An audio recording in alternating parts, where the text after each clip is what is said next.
warahmatullahi wabarakatuh. Hi my awesome students. How is it going today? Hopefully everything is going fine.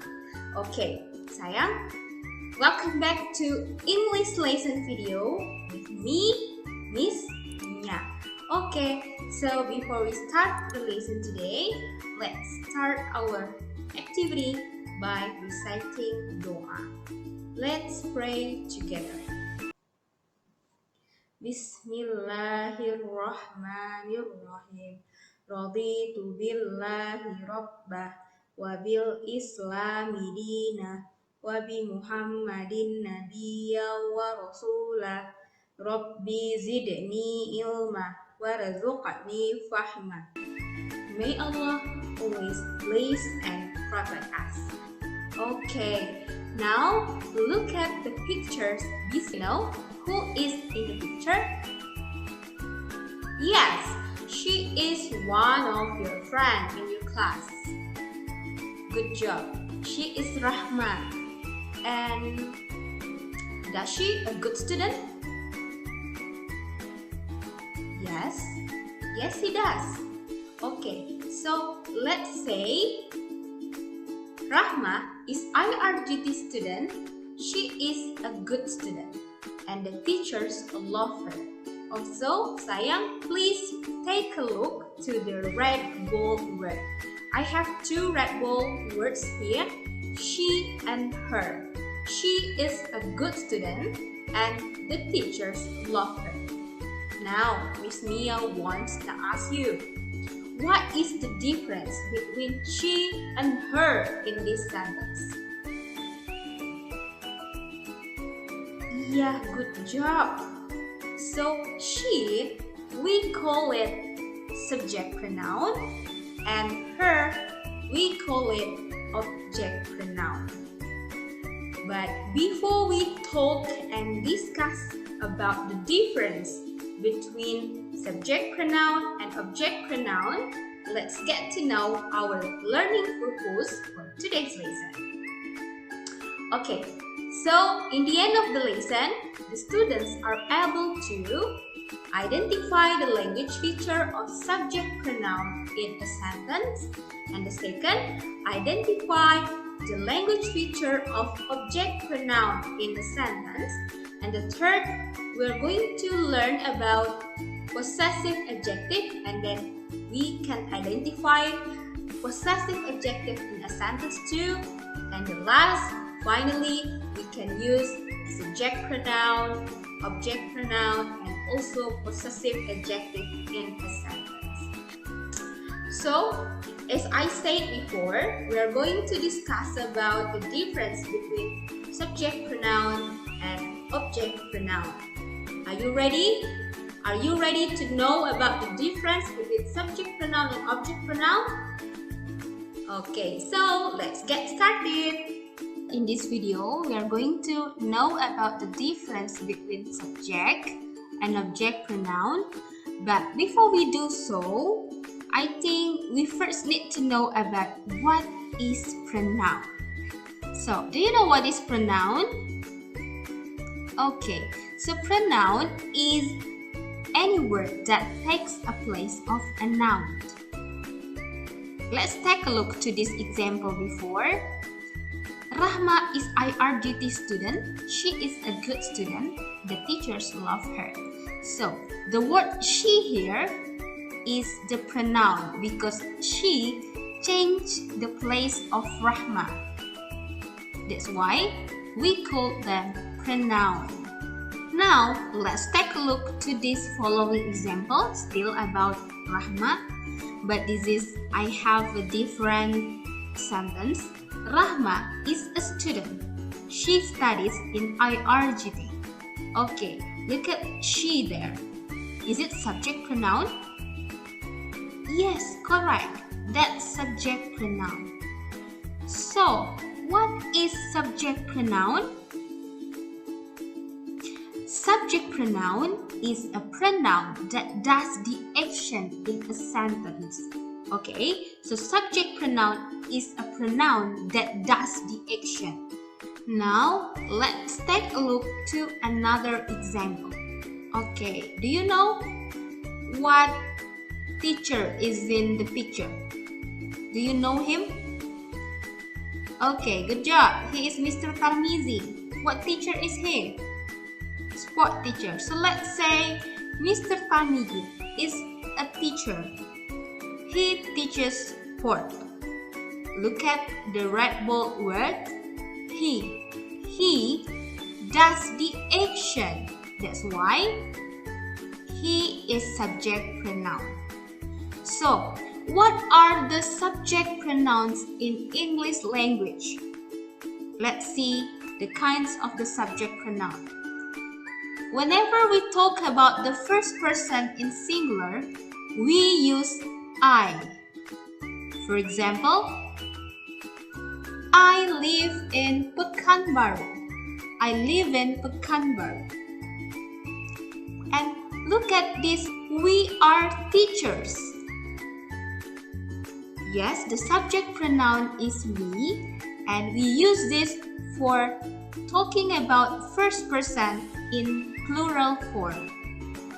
If we talk about the second person in singular form, we will use you. For example, you study English. You is also used for plural and for the second person. Example, you study English. So, in the singular, you means kamu, but for plural, you means kalian. See the difference? Now, let's take a look to the third person, the singular one. We have he. We use he for male or laki-laki, and then she for female.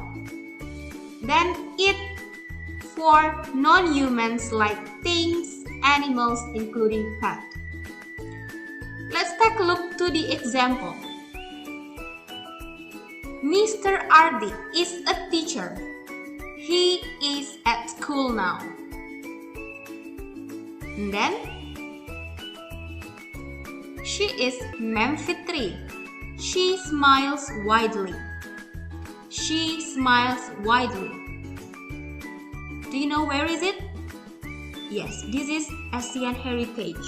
Have you ever visited Asian Heritage? Not yet? So do I. So, let's say Asian Heritage is in Pekanbaru. It is a nice place to visit. So, remember, this is for non-humans like pet, things, animals. Now, how about the third person as a plural? We have they. For example, the students study English online.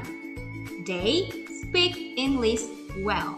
So, here we use they for humans. How about the next example? We use the third person as a plural. We also use they. And the example is, the books are colorful. They are English book. So here, we use they, but it's for non-humans. We use book. Book is thing. So they, we can use for both human and non-human.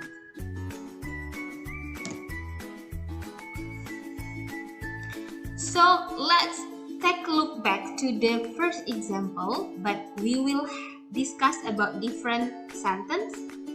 Rahma is IRGT student. The teachers love her. Okay, look at the right bold word. I have heard here. So, heard is the object pronoun.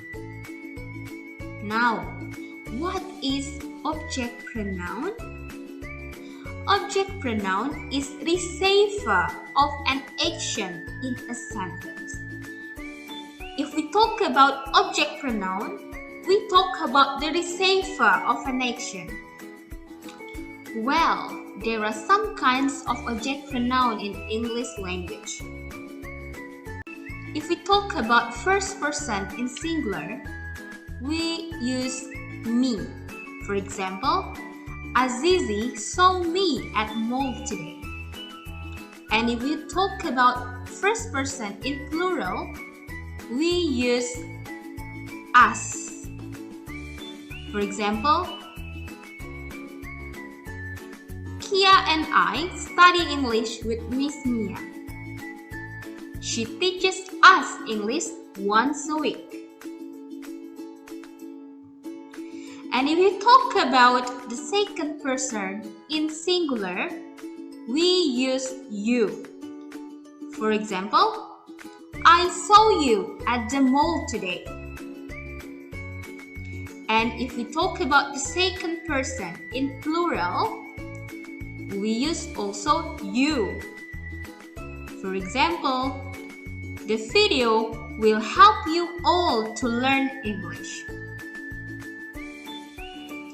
And if we talk about the third person, and for singular, we will use him, her, and it. For example, Mr. Ardi is my teacher. I study religion with him. She is Ma'am Fitri, but I call her Miss Fitri. I have a storybook. I love reading it so much. And if we talk about third person in plural, we use them. For example, the students are happy. The teachers give them reward. We use this for humans. And I have another example for them. The books are colorful. I love to read them on the weekend. So we use them for non-humans. After we learn about subject and object pronoun, the main points of the lesson is subject pronoun singular, we have I, you, she, he, and it. And subject pronoun for plural, we have we, you, and them. Next, for object pronoun, for singular one, we have me, you, her, him, and it. And for plural, we have us and them. So, sayang, I think that's all what you need to know about today's lesson. Don't forget to subscribe my channel and also rewatch my video to make you more understand about subject pronoun and object pronoun. And we will be learning about possessive adjective in our next video in our Zoom meeting right after this. Thank you for your nice attention. See you then. Bye for now, and let's say hamdalah before we close our program today. Alhamdulillahirabbil alamin. Kafaratul majlis, please. Subhanakallahumma wa bihamdika asyhadu an la ilaha illa anta astaghfiruka wa atubu ilaik. Amin ya rabbal alamin. Thank you for your nice attention. Assalamualaikum warahmatullahi wabarakatuh.